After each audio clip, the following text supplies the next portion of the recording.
Welcome to Medicine with the Metals. I'm Mark, and this is Michelle. Join us on our psychedelic journeys. Wow, what a great week, Michelle, huh? Yep, another incredible week. I think that I'd like to start today talking off about the Plant Medicine Path Geodirectory. Absolutely, that thing's growing. It is growing massively. We drove up to Orlando this weekend and I was looking over it. I guess it had been a couple of weeks since I'd seen the directory, and there's probably about 75 listings on there right now.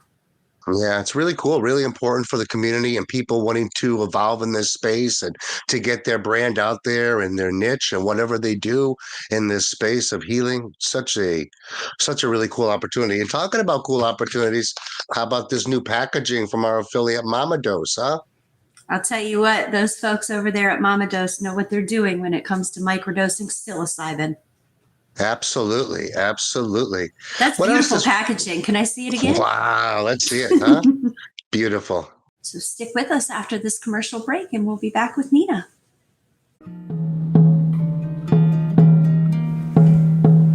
Did ayahuasca change your life? Are you called to support others in their ayahuasca integration? Do you want to start a career as a professional integration guide and create a thriving practice? You are at the right place. My name is Nina Izel, and I am the founder of Avatar Healing Arts and the creator of Ayahuasca Integration Training Program. I could say that ayahuasca changed my life, but it was really in the integration process when the magic really happened. Ayahuasca integration freed me from a lifelong struggle of anxiety, PTSD, and chronic pain.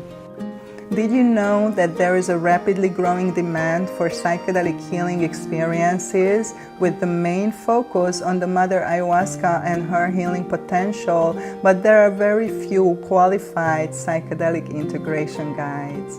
I think it's time to fill that gap. If you are already walking the plant medicine path and you are especially called by the mother ayahuasca to support others in their healing journey outside of the ceremony space, join us on this unique and powerful 15 months training program to become a professional ayahuasca integration guide and create your thriving practice. I believe that professional support and guidance is vital during your integration process, and it can make all the difference between reaching your desired results or eventually falling back to your old patterns. This is why I'm so passionate about this training program and to share with you this powerful work now. Do you want to make a living of doing what you love while helping others? Through my extensive work with the mother ayahuasca and with my background in psychology, holistic healing, and shamanic practices, I alchemized a framework, a map that combines the powerful ayahuasca with a guided container and holistic approach for breakthrough results. I share with you this integration framework, this map, in my book, Heart Medicine, Ayahuasca-Assisted Therapy, and the Integration Process. My clients who struggled with suicide, anxiety, depression, chronic pain, chronic disease, PTSD, and so on, found healing, happiness, and freedom through my ayahuasca integration program. But don't take my word for it. Listen to their stories at the end of this video. In this training program, you will learn a framework, a map that will support you on your journey and in your work with others. This map is vital to know and understand to navigate this journey with confidence. This map will outline the major steps of the integration process and help you to understand where are the gifts, pitfalls, and challenges so you can be prepared for them. Our convenient apprenticeship-style online learning program is combined with a 5-week immersion retreat in Mexico to provide you with not only a certificate, but the necessary experience, tools, and methodologies to feel confident and qualified to support others and build a successful career. Our curriculum is based on the best and most effective integration practices and our code of ethics to ensure a gold standard of care. When you deal with people's trauma, their soul, and their heart, you need to be committed to excellence because these people are putting their life in your hands. But more than that, this training program will provide you with regular supervision, community support, and client referrals to set you up for a thriving integration practice. When you follow your heart, you are led to the right teachers, and when the student is ready, the right teacher appears. Are you ready? I created this powerful training program for you to save you years of trial and error experience and to set you up for success. So don't hesitate any longer. Book your discovery call now. You're watching this. I feel like this is part of your calling, and trust yourself and trust it, because everything in the end will be so worth it. Every single day, I thank Mother Ayahuasca for her infinite gifts, because she and Nina have just made that much of an impact on my life. Having her expertise and her knowledge and just her support, it really got me to where I am today. That type of investment was and is so worth it. Connecting with Nina, I've kind of found a new way or a new direction to start living, starting to practice this thing we call self-love. It's really powerful. Having a coach, having somebody that will ensure that you make it to the point when it clicks is the most important thing, because you will fall off. What happened for me, my outlook became much more cosmic. Really, what became more and more obvious to me was that I really needed to love myself.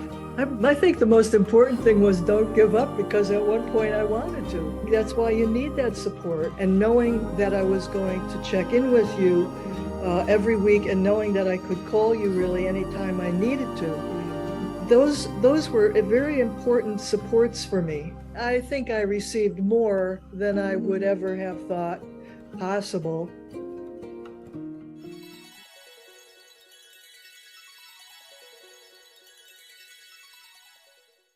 Today's guest is a healer, author of heart medicine, and a really good friend of ours, Nina Izel. Welcome, Nina. Thank you for inviting me. I'm super happy to be here. Hi, Michelle and Mark.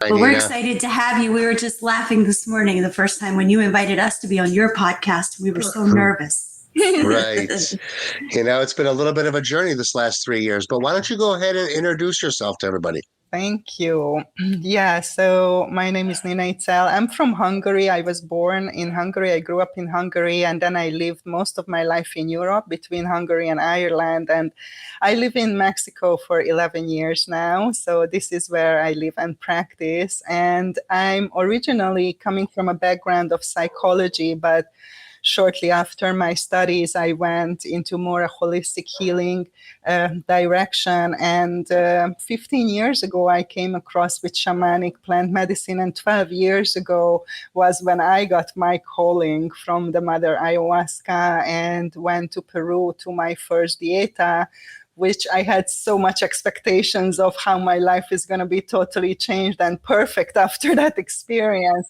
I went to Peru for a number of reasons. Personally, I was on my healing journey. I suffered from anxiety and chronic pain that I've tried many different types of therapies, to help myself before that. And they were helping to a certain extent, but I still, didn't get great results. So that was the reason why I went.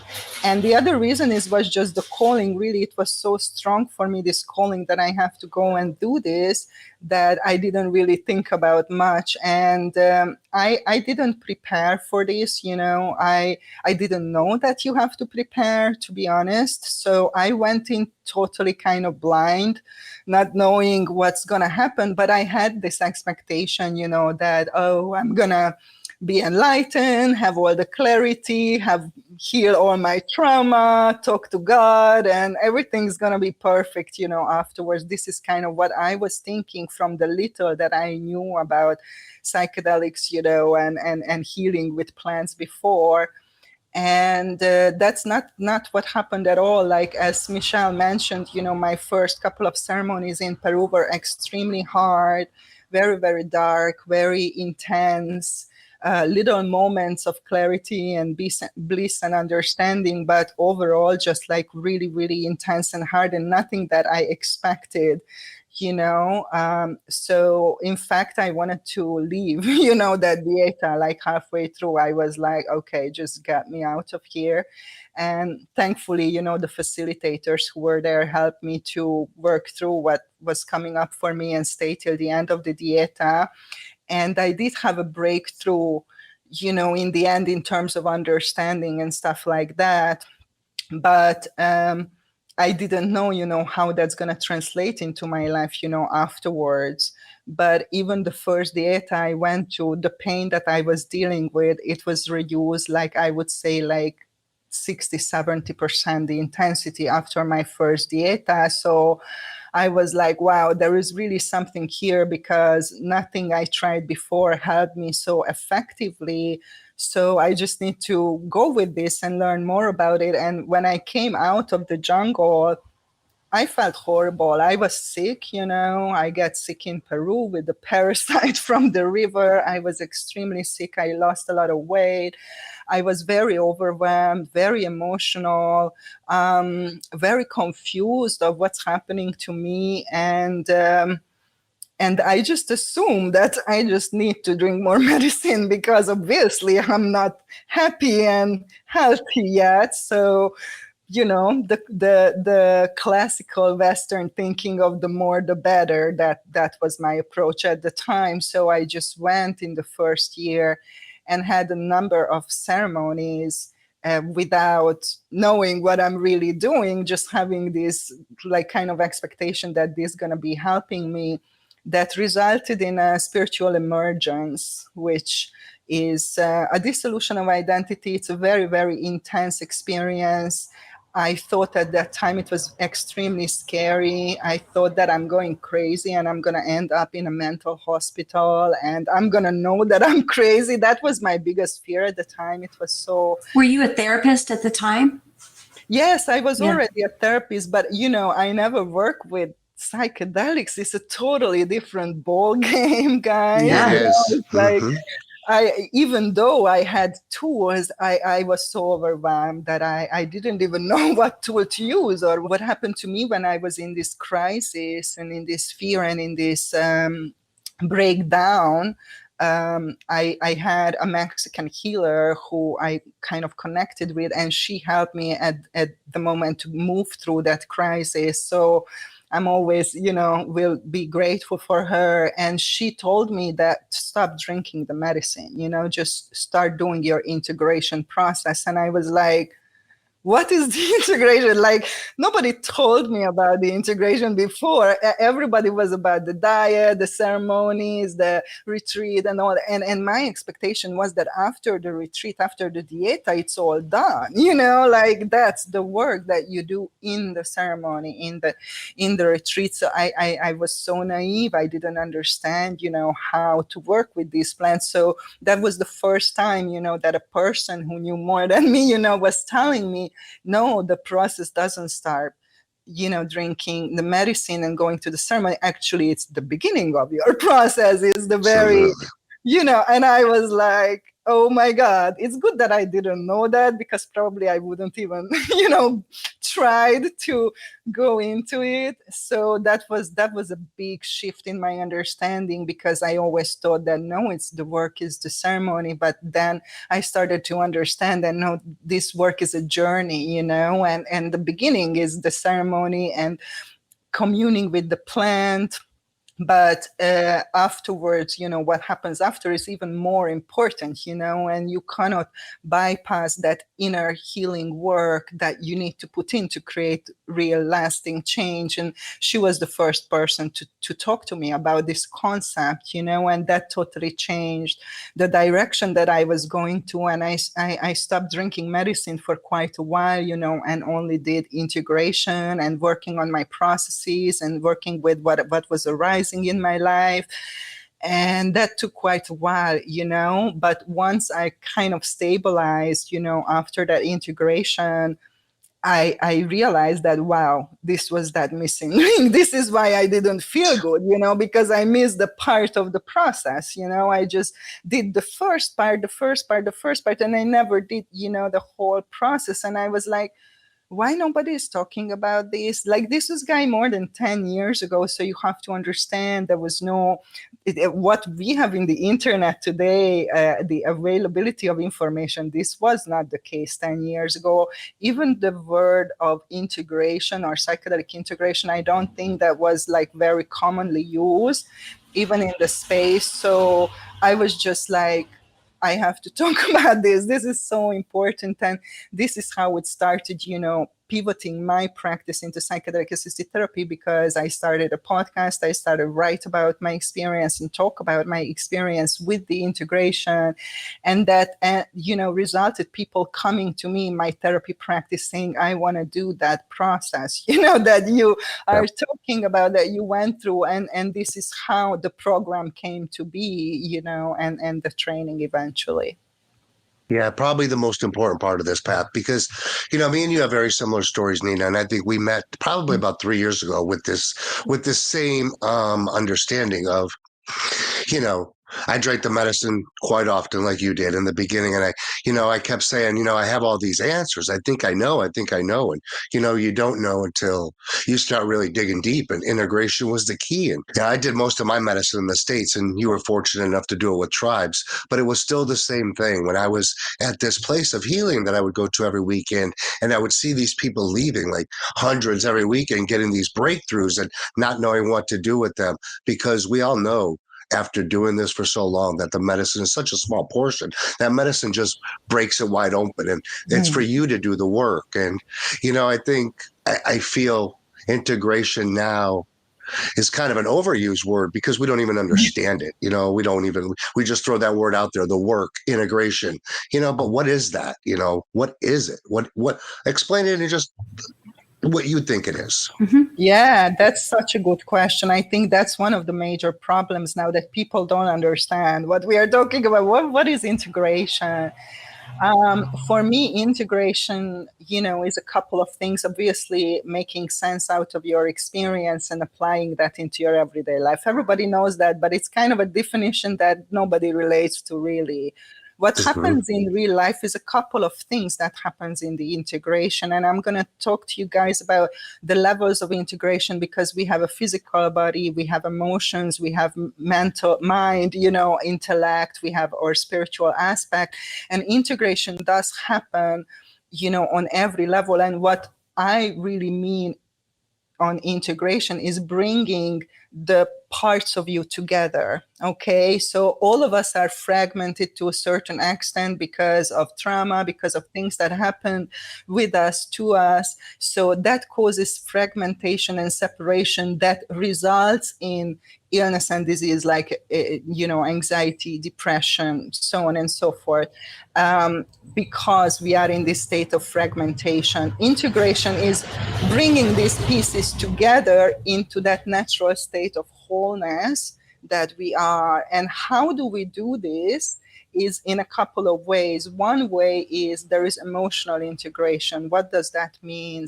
That means emotional release and emotional expression. So most people suppress certain emotions. We all are taught that some emotions are bad, some emotions are good, some things you shouldn't feel or express, and that causes, severe problems in our life. So one thing that's happening in the integration, especially with this plant, is that you start releasing emotions that you suppressed in the past. I'm sure people who drank ayahuasca, they know what I'm talking about. You are emotional. You sometimes don't even know why you are so emotional. It's just coming out. It's a kind of purge. It's a kind of emptying. So that's part of the integration. And then while you are doing that, you also learning healthy emotional expression of how you should express yourself emotionally, that we never learned, unfortunately. Right. How not to suppress those emotions again now that you've emptied. I don't think we don't learn it. I think we don't know it, because like, I'll just speak for myself, going to these medicines for the first time, that was the first time I felt feelings, so what are these? Maybe I did understand those feelings when I was 4, 5, 6, but they were suppressed. So now you're coming back and you're like, what are these feelings? And you really put integration. I mean, I wish we can go back and put that in, like, that's what integration is, what you just said. We have to relearn things and we have to do things in a different way. And that is a process. And on another level, mental level, we work with limiting beliefs, that we all have unconscious limiting beliefs, and that create, our behavior. So, for example, if you believe that all rich people are selfish and bad people and you want to create money, you can never create money, because your deep belief is that is not the result of that is something not desirable. So everybody has a lot of unconscious belief, which is they are not aware of. That's why it's unconscious. When we work with sacred plants, especially with the ayahuasca helps us to expand our awareness and become aware of these beliefs that we are holding deep in the unconscious, that result in behavior that we do not want. We do not want to perpetuate. We want to change. So that's another big part of the integration on the level of the mind, on the level of the intellect. Integrating the unconscious and the conscious, bringing the light of awareness into the unconscious part. So we get all this information that we were not aware before, and then, act accordingly and change what you do not like. So that's also a big part of the integration process on the mental level. And then on the physical level, it's integrating into your body, basically, because a lot of people don't inhabit their physical body. They have a very bad relationship with their body. A lot of women I know hate their bodies, and I'm sure it's like a lot of people. So to repair your relationship with your physical body, to think of your body as an ally, to create a loving relationship, to sink into your body, to nurture your body, in a healthy way. That's also really big part of the integration process. And then lastly, on the spiritual level, and I think this is one of the biggest part, is to bringing that divine quality into your everyday life. Because what is spirituality? We are all spiritual. Everything is spiritual, So, but that understanding, what does that mean? What does that mean to you? That things are sacred, that the earth is sacred, that people, everything is sacred. As an understanding on the intellectual level, how do you bring that into your everyday life, into your behavior? How do you live your life as a ceremony? So these are all parts of the integration process on every level. And as we do this deep work, we are bringing those pieces and we are coming towards that wholeness. And that's what will make the difference in your life, in terms of behavior and what's happening in your life after. So a couple of things that come to mind as you're speaking, I want to touch on. I think that a lot of times also this integration and after coming to these medicines and modalities is also understanding that it's okay to not be okay. It's okay to be angry. All of these negative feelings that we are told our whole life not to have. For men, it's don't cry, stop crying, don't feel, be a man, be tough. And for women, it's just push them aside, don't feel. It's not okay to be angry. Don't be an angry little girl. It's not okay to feel bad.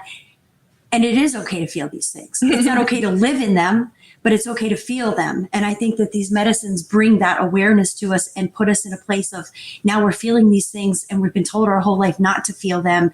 So the integration is understanding it's also okay to feel this way. It's okay Absolutely. to be angry. It's okay to not be okay. Absolutely. And you just, you mentioned the two biggest suppressed emotion that is quite gender specific. For women, it's anger. That's why women don't have boundaries, because anger is for protection, to put boundaries. And when you suppress your anger, you are without your protection and you don't have healthy boundaries. I'm sure many, many people who listens will relate to this.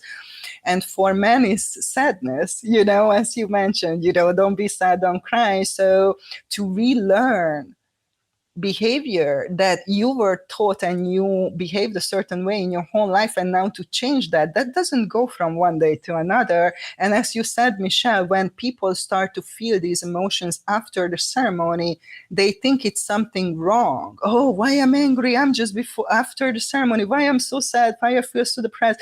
I should be happy. I was in the ceremony, in the retreat. But it's important to understand, no, this is part of that healing. It's okay that you feel this way, and you should feel it, because that's the healing part of it. Feeling is healing, right?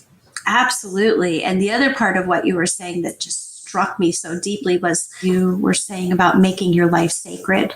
There is a great meditation, a lady, I listen to her on Insight Timer, but she's all over the place, Sarah Blondin.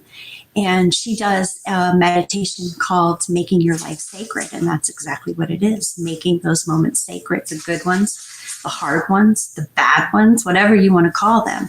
How does one do that? How do you make your life sacred? Wow, that's such a good question. I think for me the key is awareness.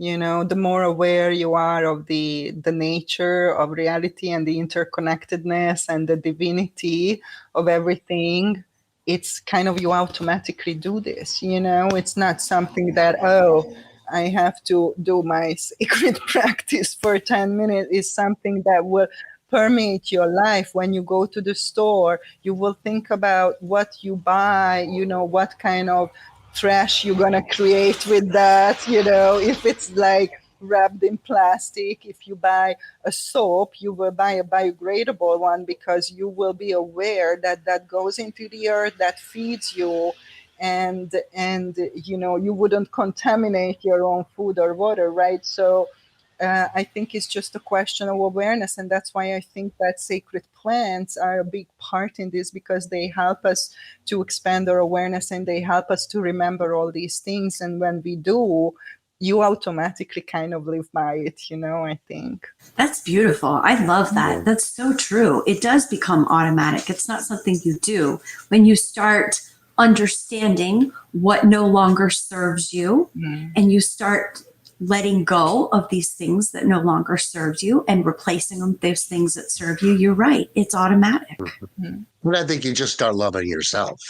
You just start loving yourself more and more and more. I think in terms of healing, this is a big deal to talk about, because in our society, and I'm not just talking about Christianity, other traditions as well have this dogma of original sin, have this dogma that there is something wrong with you, that you have some darkness, some bad parts, that you should purify yourself forever, and you are not good enough, and all these kind of things, right?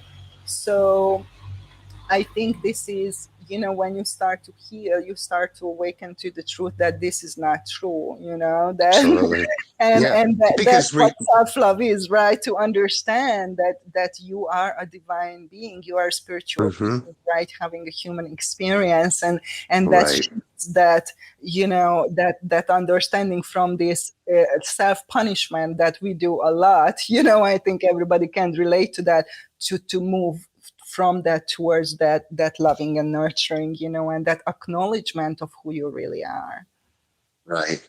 Religion and spirituality are so profoundly different. I mean, religion is a taught process. It's definitely something that's taught to us, and it's not who we are. And you brought up some very valid points. Religion also points out your negative flaws, that you should cleanse them. Where's the positivity in where your life is? It's just two different concepts that I think when you really do awaken to this, you see the big difference in both of these, because you have to be spiritual in some sense to understand the godly nature of all this, the God, who you are and where you come from. And I don't say God, I say we all are God, but not in a selfish way. I say we all are God in the divine way, because all these stories, no matter any of these stories, Hindu, biblical, religion, Christianity, however you want to look at it, all lead to one thing, and that's all leading to some source.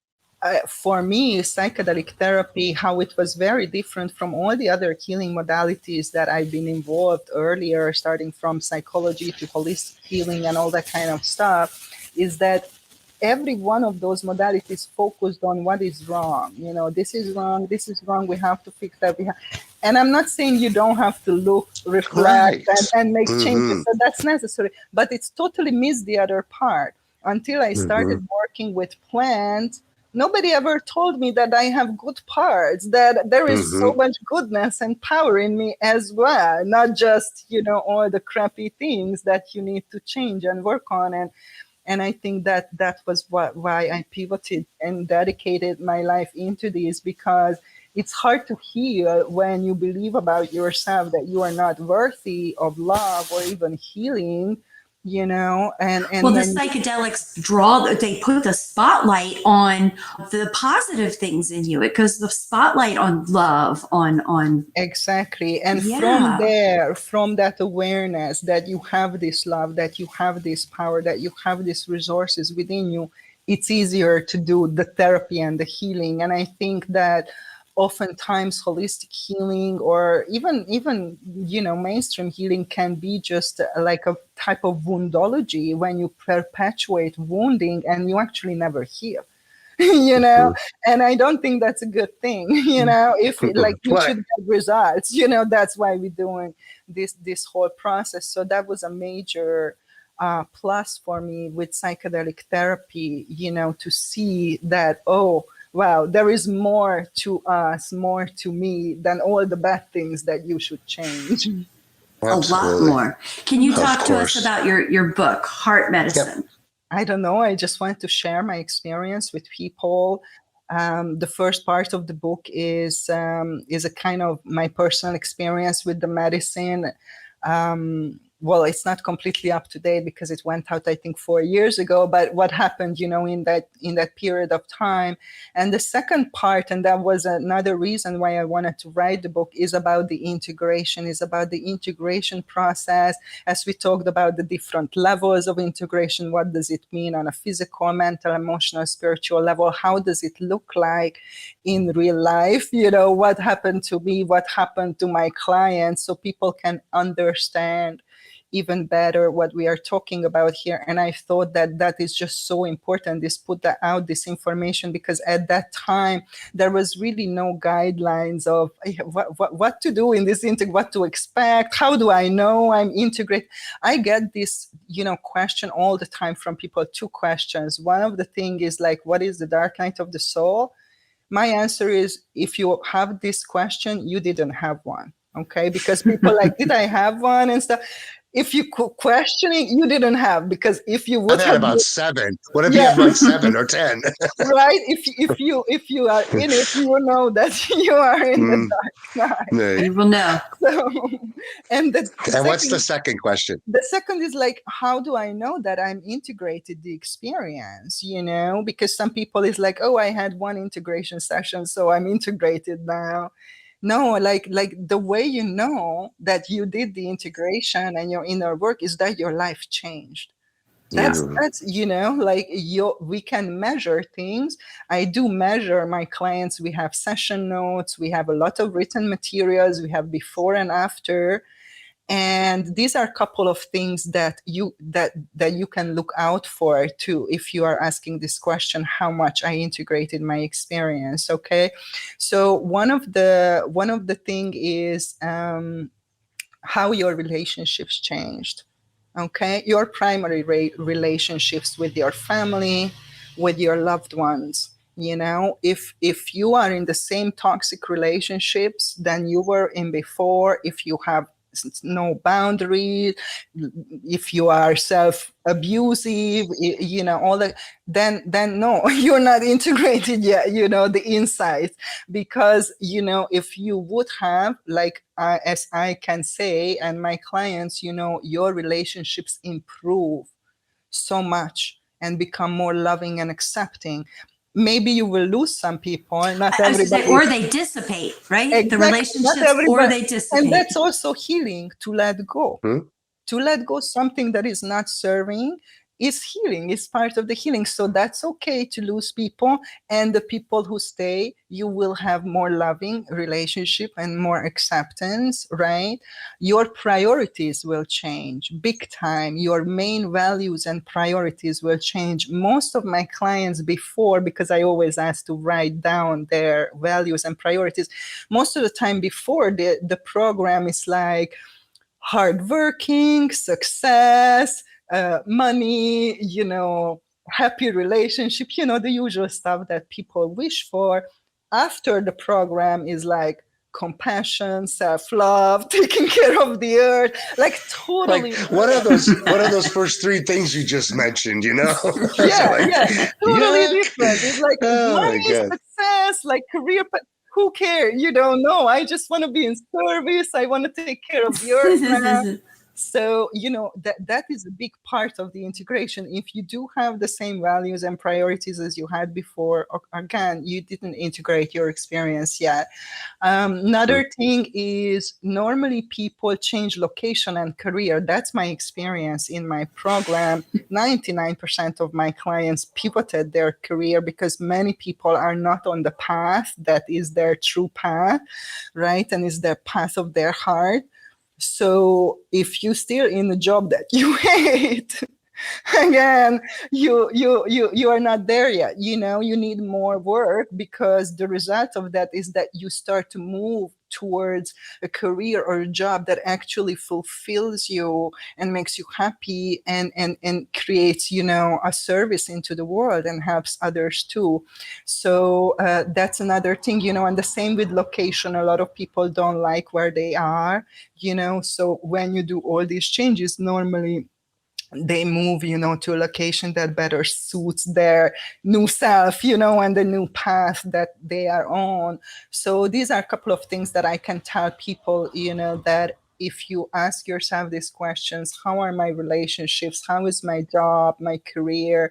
How is where I'm living? How is my values and priorities? And if it's the same like it was before, then dive into your integration for sure. And if you are like, no, this changed so much better, great change, big change, then you are good, and you can say, I integrated a big part, because integration is a never-ending process, but we have milestones. And that's why when I work with people, we have an intention. So integration from our perspective, when you fulfill the integration or your intention, that's the end of your integration. So if your intention was, I want to let go of the crippling anxiety and depression that I had my whole life and nothing helped me, the end of my integration program is when you don't have more anxiety and depression. And I do have these results, and I do have these, on my podcast and everywhere on my website.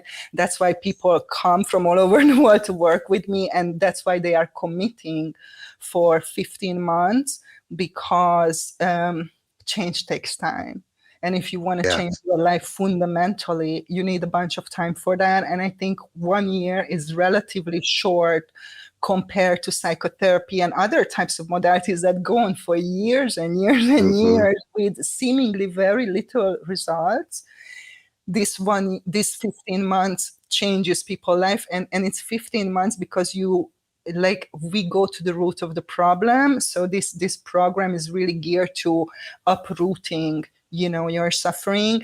And there are layers that you have to pass through emotionally, mentally, and you cannot do it like in 10 days. You just cannot do it, because you would go insane. You would be so overwhelmed with everything that is moving, that is happening, that your intelligent being, your higher self, is orchestrating this process in a better way of one step at a time. We do this, we do that, and then we do next.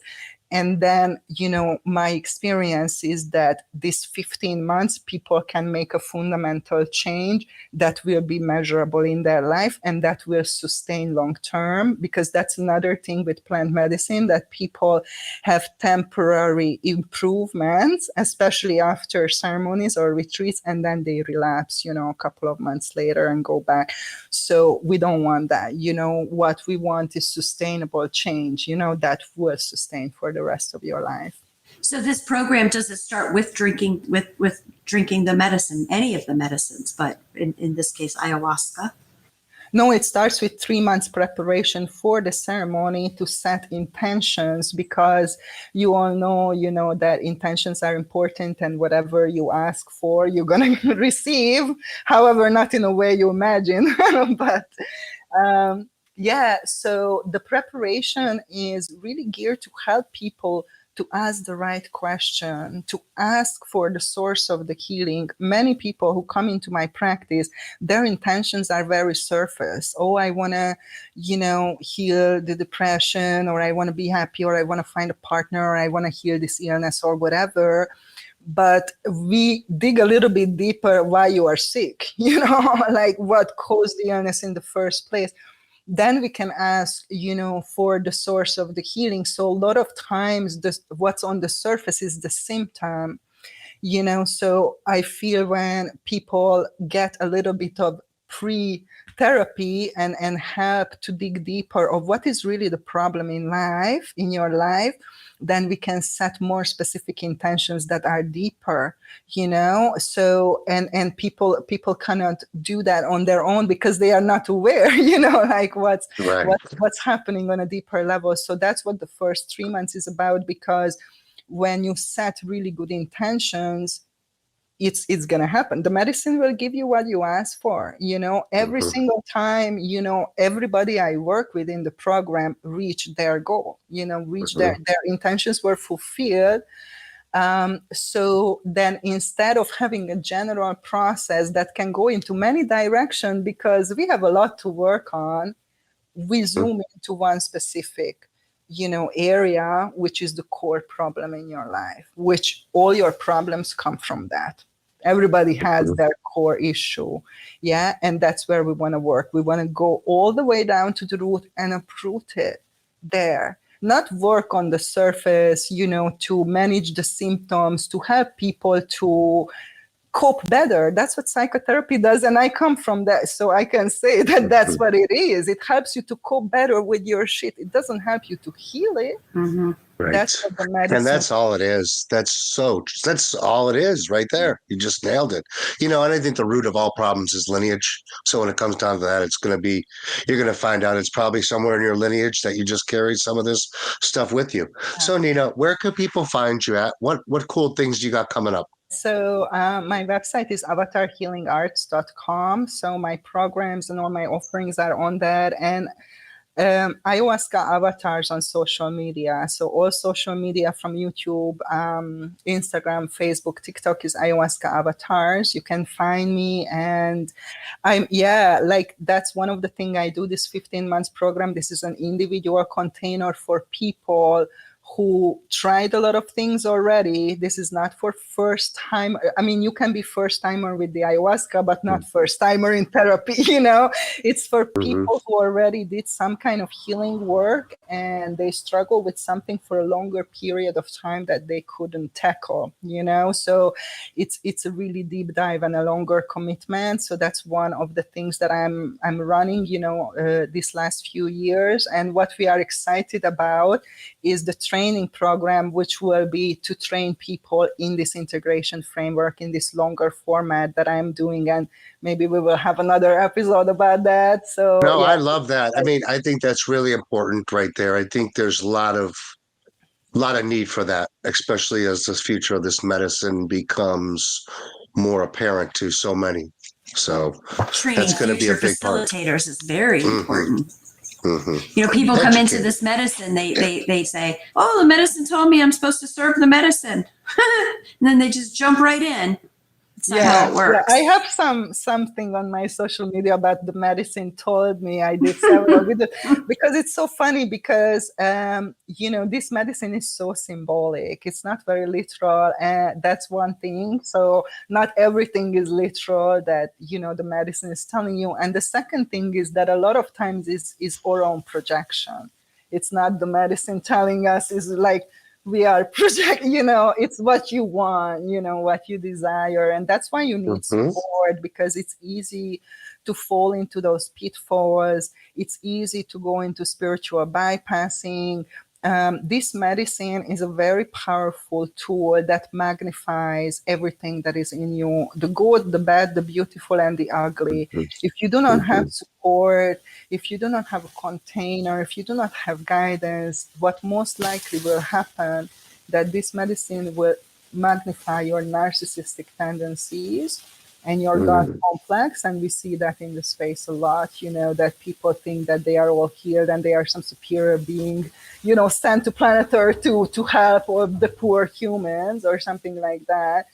And that's how you can know that you sidetracked a little bit, So if you think that you have no more healing to do, then definitely you are in that spiritual ego and that spiritual bypassing. And that can be dangerous, not just for the individual, but if these individuals do offer services, it can be dangerous for others. So it's very, very important that we have a high level of integrity and ethics, everybody who works in this field. And if you go on my website, we have our code of ethics and standard of practices on avatarhealingarts.com. is specific to ayahuasca professionals and ayahuasca healing experiences. So if you as a therapist or you as a client are interested, what are the rules and what is that is okay to happen in a container and what are things that shouldn't happen, then please, check out our code of ethics and best practices, because this is very important that we all educate ourselves, not just the therapists, but also the customers and the clients,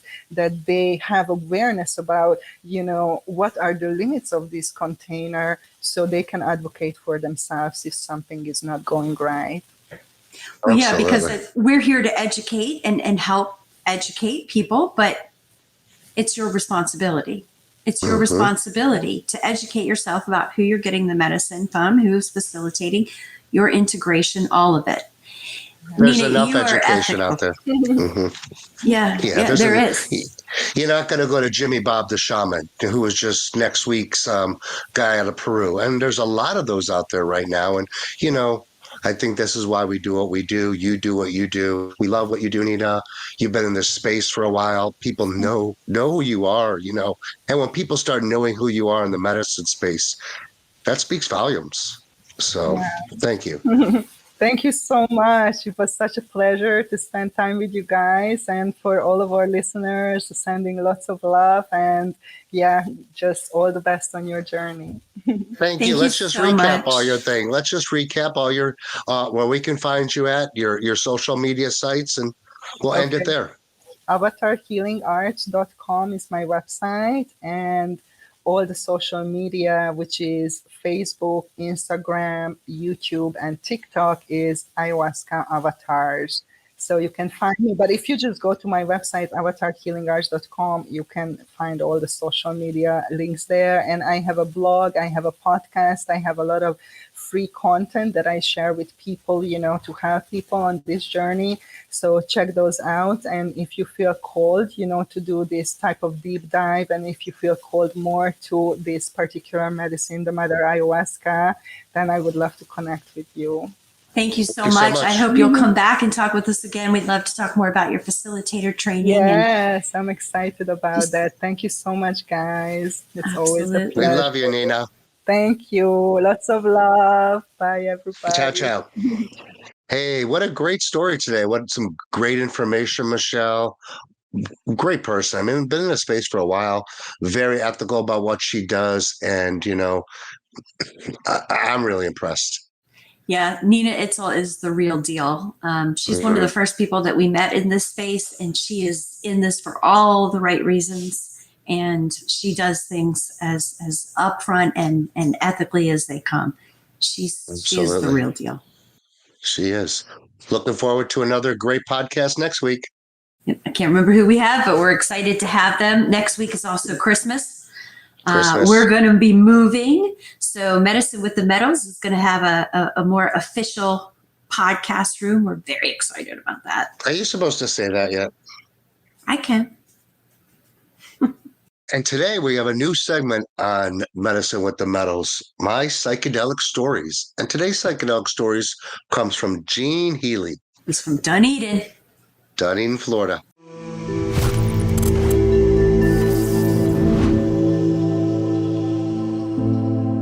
Hey everybody, my name is Gene Healy. I'm a doctor of Oriental medicine and a functional medicine practitioner.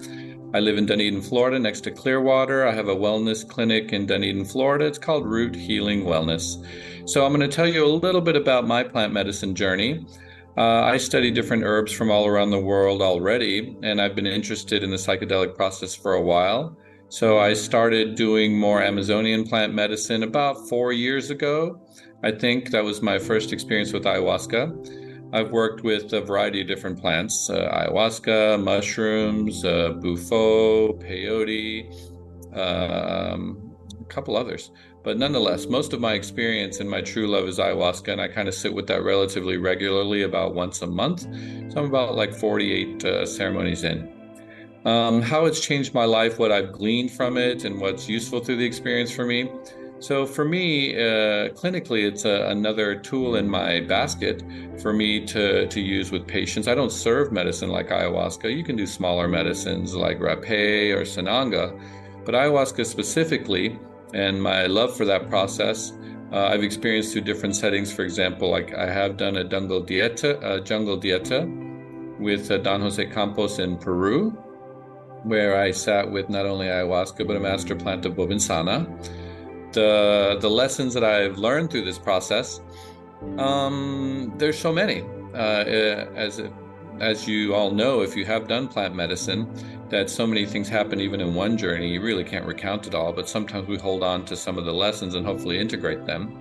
So oftentimes when I speak with other people, they talk about different memories or traumas that they have to go through and work through. And I've done a lot of that, of course. There's a lot of working with things like fear, because it can be a strong experience to have to work with a master plant like ayahuasca. As I've continued to work with it, I've started to really experience and enjoy the shamanic aspect of it, where medicine people, when they talk about it in reference to things like spirits and having communication and help with those kinds of guides. So that's been an interesting experience for me to learn and continue my process with.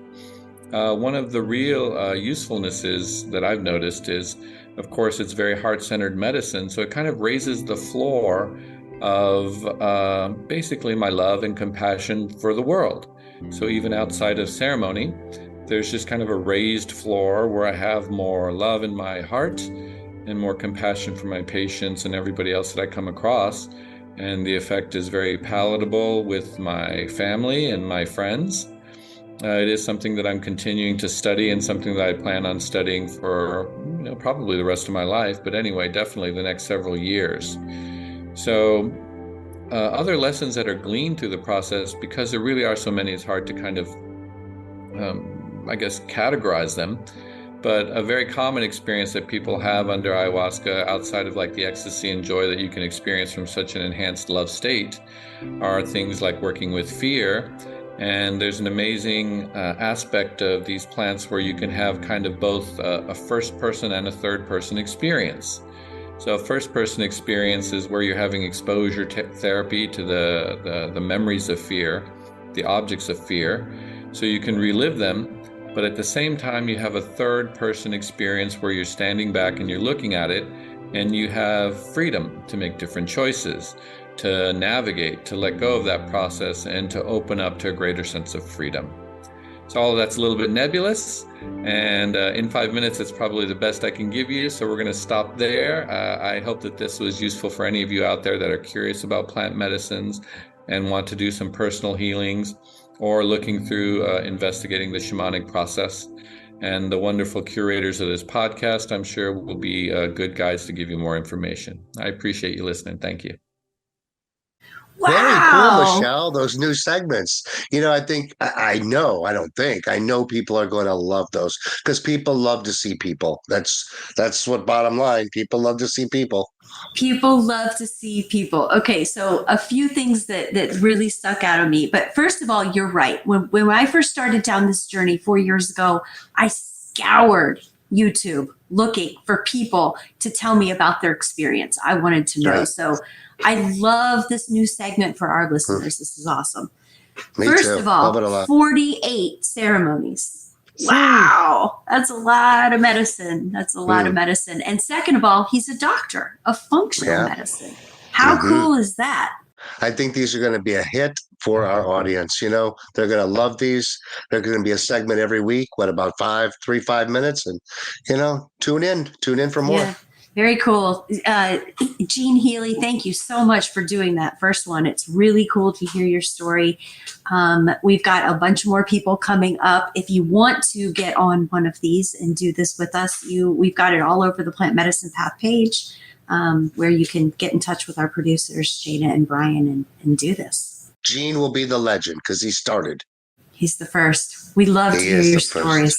Well, I think that's the end of our show. This has been an amazing one. I'm excited. Next week is Christmas. We're also moving, so we're going to be moving Medicine with the Metals to a new podcast room. We're very excited for that. Happy healing. Happy Christmas. And I think we have a show next Wednesday, don't we? We do. We will have one next Wednesday. We'll be back on. We're not taking a break for Christmas. We'll be here. Ciao. Bye-bye.